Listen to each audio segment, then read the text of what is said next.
So guys, ipapakita ko sa inyo yung kung paano mag-survive sa pizza di Peligro. Tulad ng kumari ang sahod mo is G's, G's at saka 20 o kaya G's 25. Yun, dahil naubos na ka ng pera, pag sahod mo talaga, ang unahin mo bigas at saka asin. Asin at saka bigas. Kasi pagdating ng pizza di Peligro, na naubusan ka na ng budget, meron kang bigas, meron kang asin.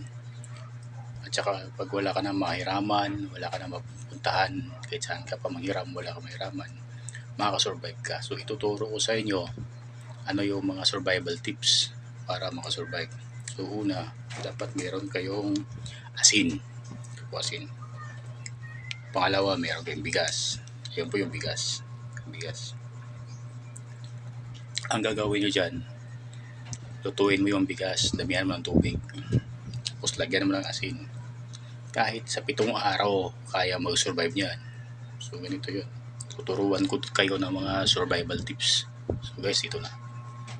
Ito yung mga survival tips na mga ginagawa ng mga kasama nating gwardiya na kapag pizza di Peligro na. So ito yun. So guys, ito na guys. Yan yung bigas guys. Nilagyan ng asin. So yun.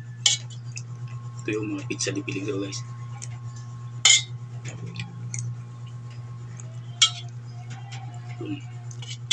Kailangan mo mag-survive, malayo pa sahod.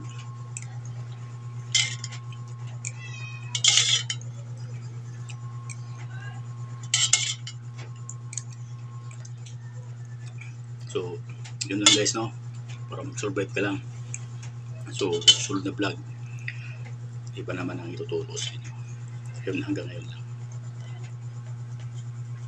Pa-likes naman, share.